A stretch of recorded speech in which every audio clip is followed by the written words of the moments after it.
Hello, everyone, and welcome to another Teacher Joseph podcast. Today we're going to talk about the United Kingdom. What actually is that, and how can bits of it want to be independent? Well, many people don't realise that the UK is made up of 4 separate countries. They are completely separate. They have some things in common, like language, certain customs, but they're also equally diverse in their own way. And I'd like to point out a few of these differences to you so that you can understand each country separately. So, in the north, there's Scotland, where they speak English and the indigenous language of Gaelic. Not many people speak it these days, but it's going through a renaissance and it seems to be coming back. The government have changed many of our road signs and public services into Gaelic, and it exists all over the country. It's the same in Wales. Their language is also coming back, and these things are defining them quite differently. There's also certain public holidays in both of those countries which don't exist throughout the Union. Then there's Northern Ireland, which would be a little bit more, let's say, religious than the rest of us. Northern Ireland still keeps some traditions from its past, and it has its own difficulties with the central government and these things. If you want to read more about these, I suggest you go to the BBC website and you'll see that there are different sections for news in Scotland, England, Northern Ireland and Wales. You might have to use your VPN to access that, but you should find that there's different sections for each country on the UK version of the site if you click under UK. So these 4 countries are very distinct. They even have their own food dishes. Now, they were all operated and run by the central government.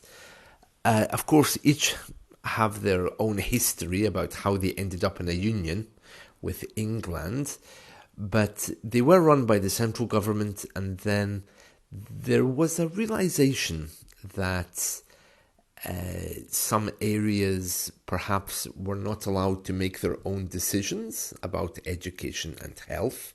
So in the 1990s, they gave every area its own government to make decisions.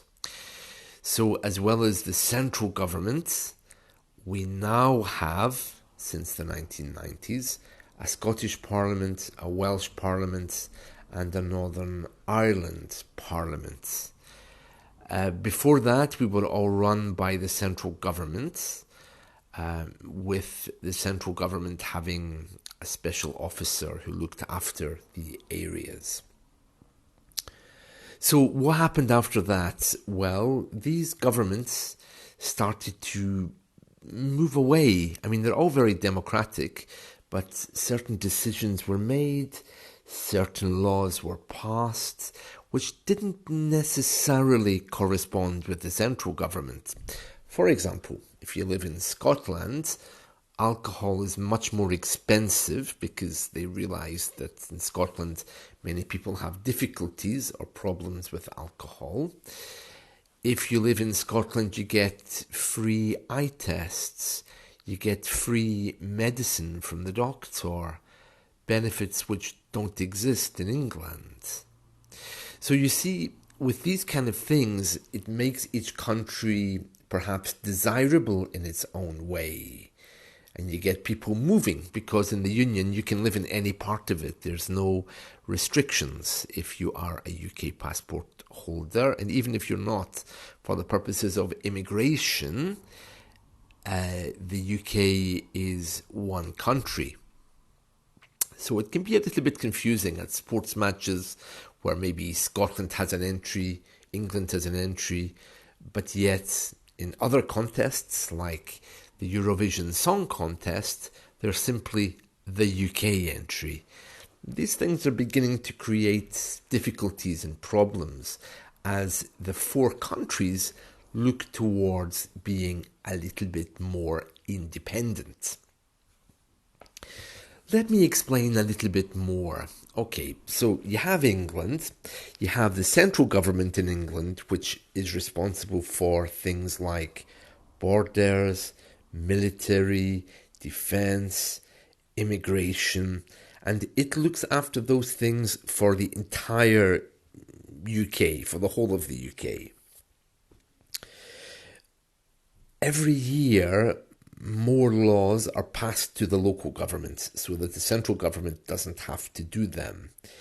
Scotland would probably be the leader with that because it, I think, is the farthest away from the central government compared to the others. I don't mean in terms of distance, I mean in terms of what they've actually done and how they've progressed. So they've nominated an independent government, and that independent government is looking at making the place independent. It's all very democratic. It's all voted for. There's nothing bad about it, but it's a big concern because it effectively will break up the UK, of course, which is quite radical in many ways. How was this union formed and why was it formed? Well, the four countries have different stories as to how they ended up in the union.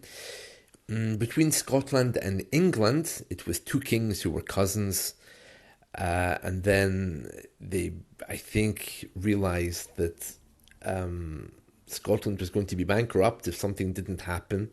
So the King of Scotland, after the King of England died, came south.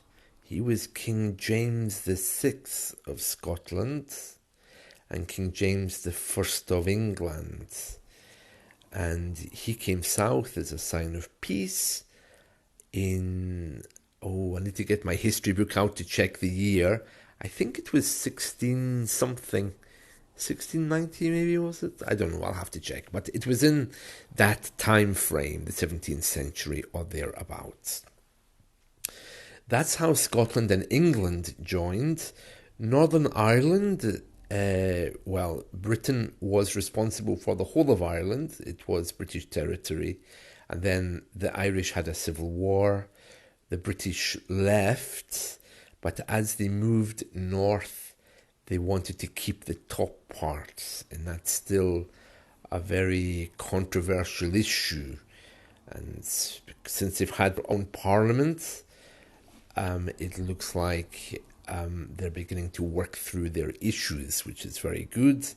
But unfortunately, their parliament often breaks down because they have difficulties on agreeing anything. I think currently there isn't a parliament there because they couldn't agree on setting up the latest one. There were some issues which you can read about in the media. So if they don't get that fixed, the power will return to Westminster, to the central government for a time until they can get themselves sorted. So the central government doesn't interfere with the local government. It can't, of course, politically, and there are set rules. But of course, if a government collapses in one of the four countries, the central government can intervene and help it. But it's very controversial, especially these days when you have so many countries who want to be independent or to break away. At the time of recording this, there is another Scottish independence referendum coming up. I think in 2023, I believe it's going to be around October 2023. And so they're busy campaigning for that in Scotland. Ireland is looking at the possibility of, in the long term, looking at some kind of unification between the North and the South. They're very upset about the European Union and Brexit and everything. And then in Wales, They also have a lot of poverty, so they're looking at ways that they could be more independent from the central government and how more laws could be passed to them. So each of the political parties have a lot of seats in the central government as well, so they can force the central government to do things. So they're all nominated locally, but they could be nominated nationally as well to take different positions. It's a bit confusing, and you don't have to worry about it. But what you do need to know is the union is exactly that, only a union. And these days, that union is looking a little bit uncertain. I would say, this is just my guess, okay? I don't know much about politics, but I would say that probably the only way they'll stop the union breaking up is if they create some kind of United States model. So they take the UK and then they make London completely autonomous, Yorkshire completely autonomous, the west of England autonomous, Wales autonomous, Scotland autonomous, and all the other bits autonomous. I think that's the only way they might be able to save the union as it is now. I don't think there's any other way. If Scotland become independent, then the union will break. Will Scotland become independent? Well, I think everyone's agreed it's going to happen. The question is simply, when is it going to happen? And how is it going to happen? So even if it doesn't happen in this particular round, I don't think the issue is going to just go away. I think in the future it will keep coming up because there's so many differences now between the North and the South, especially in terms of poverty and taxes. So I don't know exactly how that's going to work. There's also a feeling that England and the central government are very aristocratic. You know, we see them going to the Parliament building, they're all wearing suits, they're all from private schools and professional backgrounds and these kind of things. They all went to university and college, but in the North, the people were poorer and they didn't really have those opportunities. So it's a little bit different. And then everything is changing so fast. Who knows what it's going to be like in another 30 or 40 years. But one thing is for sure, the rituals of our central government, you know, bringing the Queen's sceptre, her stick, in to sit down in the middle before they can have a debate, all this kind of stuff, I think, eventually is going to disappear. To get things done, what I think we need is an office block away from Big Ben. That's very controversial, isn't it? But yeah, I think we need to modernize and let go a little bit. We're just a small country now. We're no longer a big empire. Well, that's my thoughts on the union anyway. I don't know where that's going, but we'll wait and see. So we have 4 countries in a union, 2 of which really don't want to be in it. And the other one, I think, is looking at moving away also. The last thing I can say, and this is a very interesting point about the union in the UK, the central government gave its parliaments, or set up parliaments, I should say, or gave power to set up parliaments to Scotland, Northern Ireland, and Wales, but it never set one up for England.